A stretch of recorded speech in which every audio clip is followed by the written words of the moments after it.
ऐसे में हम ही बोलने वाली कि दहेज में गाड़ी मिल जाई तो सुपर आ लड़का चल जाई तो 15 ही दिन में ऊपर आ मार दे तो टीपर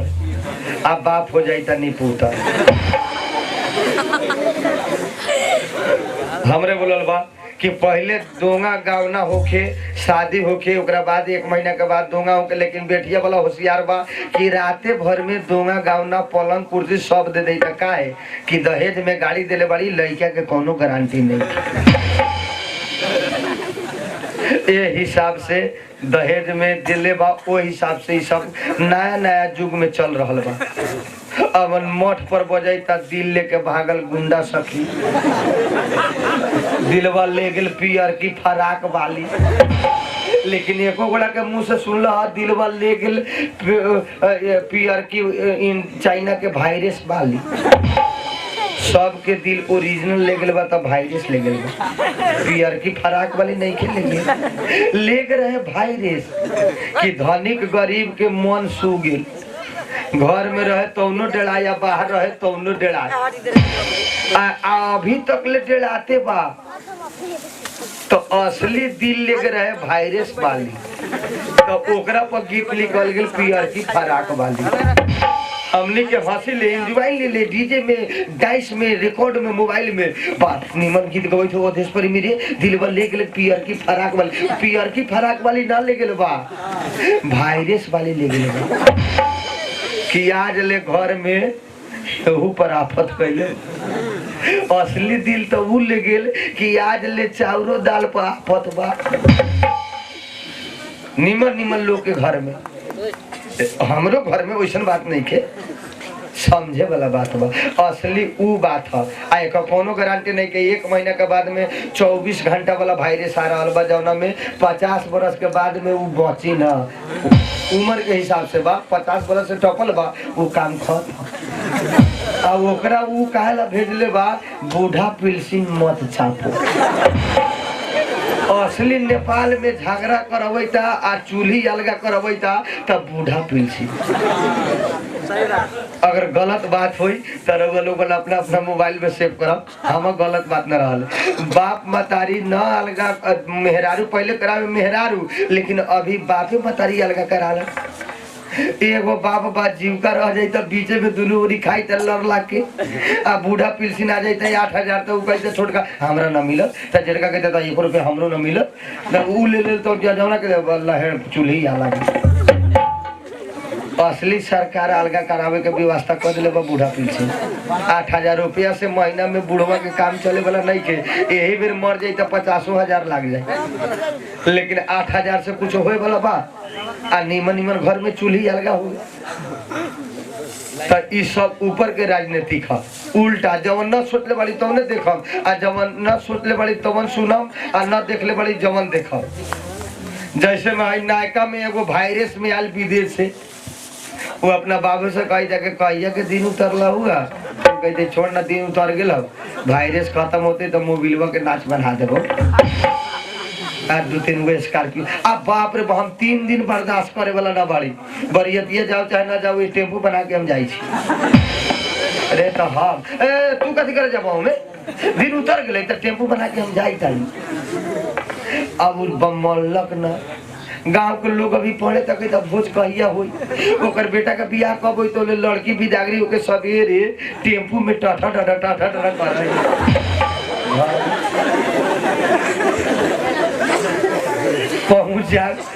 पहुंच गेल, शादी हो गेल, आ लड़की चल गेल बिदागरी होके। अभी तो साफा गांव भर में 1 पीस उहे गड़ासी के ठेया आइले रहे, गड़ासी के ठेया रहे। तब 200 गोला संहतिया के पार्टनर, शादी में तो हम न गेलियो,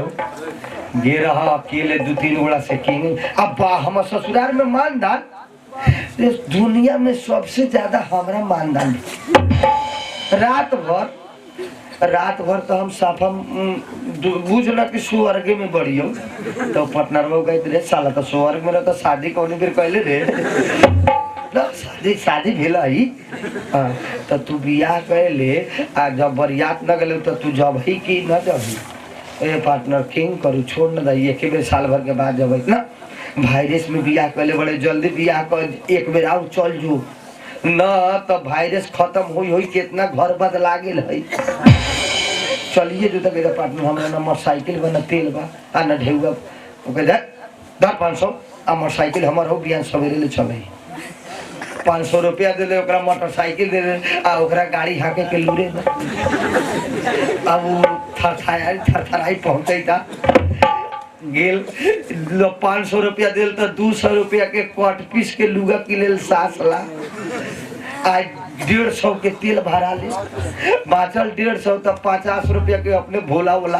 पान 100 रुपया बाचल तो ऊपर मिठाई ले आधा किलो पाप ससुरारी तैयारी आ दोपहरवे में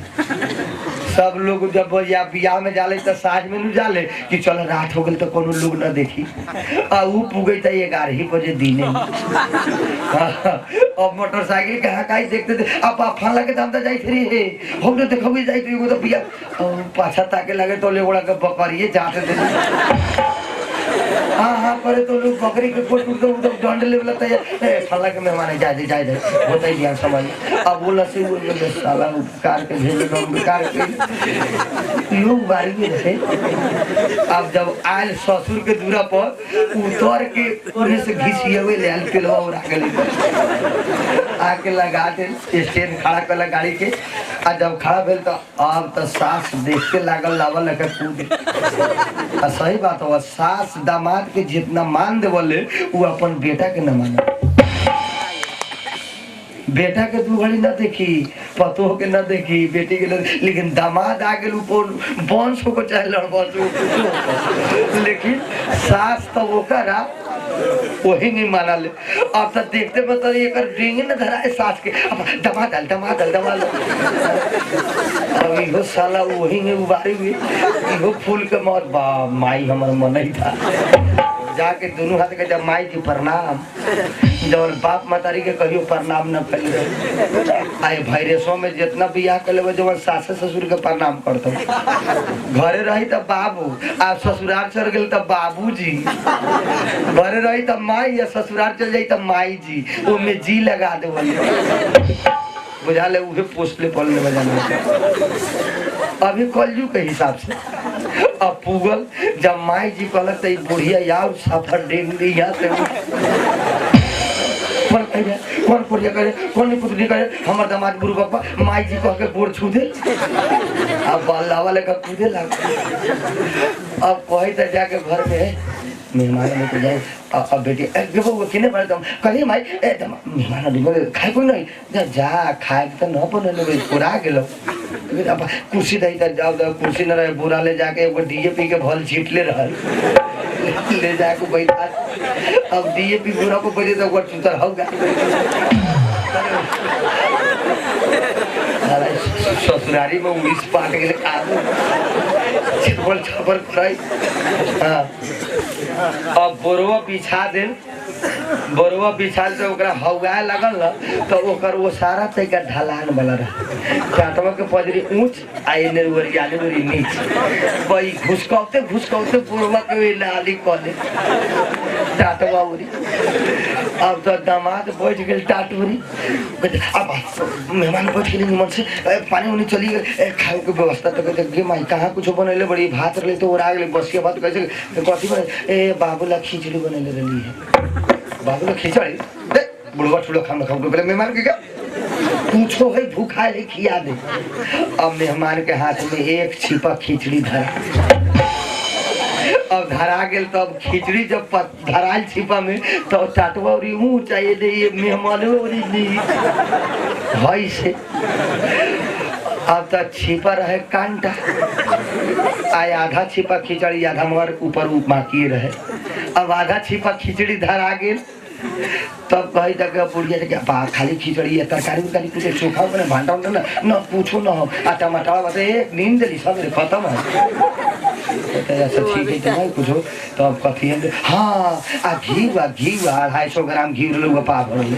तो हाँ घी टस ले लो अब वो घी के हाले से चूल्ही में ध के गरमा के आ वो तो पानी घी के बना के आ सास के माँ या दामाद के छिपा में ले जाके ऊपरे से धर अब पूरा खिचड़ी नीचा पूरा 1 इंच ले ऊपर घी छल कर घी खत्म। अब बताब ऊ घी धले बूढ़वा के खाए ला फूक अब बेटिया के जब बाबू के सिरप न की डाले खोखी के घी से रहले तो मरो चाहे जियो दामाद अब दामाद के धरा गेल अब दामाद देखलक घी तो एकदम माई जी तो हम कहले ससुरारी ये तो हमरा नेपाल में सबसे ससुरारी से हमरा ठीक बे। अब बैठा रहे अब खिचड़ी जब देखल आ ऊपर से घी देखलक छल अब तो दामाद के मुंह पनिया गेल अब हाथ लगाओ अब हाथ पर वही ताक पर एगो लेढ़ा रहे ससुर जवन पुग जाता कथी कहला बुढ़िया चुप ना जमा चुप ना खाए अब जाए तो देखे दामाद के दामाद से बेसी अब माया लग जाता खिचड़ी पापा 4 दिन से कहते रहते का घी ले तो न लिया दामदा के पूरा घी धर दे आ वो टाँस के अब तक घी पर ससुर लोग भाग लेकर बाहर इस साला दामाद तो पूरा घी चाप दी का अब ससुरवा कहता था वो अपन बुढ़िया सुन ना बॉबी के कहते दे यही लंगली अताई ये से कि दामाद के घी दिले तो हमरो घी दी अब यही लंगली अता यही ना बैठल बाड़ी। अब बताओ छिपा रह कर अब जब बैठ गेल बूढ़ो वही लंग तब बुढ़िया का खिचड़ी चूड़ा गेल दामाद के मिल गेल खाए खिचड़ी की तब बाद में खाई अब न है अच्छा बाते में कबै लेढ़वा दामदा कहता बाबूजी बाप तो बापे जब ससुर तो बापे लेखा होवल है आ बापे कब आउ नहीं में बैठना जब ओकरा कहे में टाइम ना ससुरवा के बैठे के टाइम अब दामदा एक ओरी से ससुरवा घी या टेढ़ बा छिपा करवट बा पूरा घी दामाद आ ससुर उरी देखे तो आधा छिपा से सुखल अब ससुर कहता ये कौन दिमाग लगा पूरा घी तो उन्हीं डब मेहमान अब ससुर कहते दबाल के मेहमान भर तक कालू हम परसों बॉबी के लिए अबे के लिए बोला आ रहुआ कि एको दिन अब देखिए अंगुली उठा दे एको दिन अब दामाद देखे तो अंगुली एको दिन अपने के कहते मतलब अंगुली चल गई छिपा के कौन को एको दिन बर्दाश्त न भेलक एको दिन बर्दाश्त न भेलक। अब जब वही घींचलक तब वही बीच में पानी खाना अब पूरा घी अब दामाद उरी से ससुर अब दामाद कहता जा ससुरवा तो बहुत होशियार मुझे लगे तो पूरा घी लेके को पानी में कौन बेकार के हम कहलिए बैठे सुखले खाए को पड़े बाबूजी एक दिन हम तो साफा 2 दिन के बाद आए वाला रही है अब 2 गो बता दिल घी पूरा फेन दामाद सब ससुर कह जाके दामाद जब तो 3 दिन के बाद अब फेन घी मिले कारी तो ओकरा बाद कह जाके ला बाबूजी जब आ गए बड़ी तब 5 दिन लग रहिए के जा अब ससुर कहता अभी साला दामाद मार मेहमान जब आल बड़ा तो एक ही दिन नवरतन पूरा अब पूरा घी व खिचड़ी लदर बदर पूरा सौना गेल तो कहता हाँ खाए अब हो गए दोनों बड़ा खाए लग घी खिचड़ी मिलिए कि खाए लग चले हंसली बड़े बढ़िया लागल बहुत अच्छा लागल लेकिन क्या करी।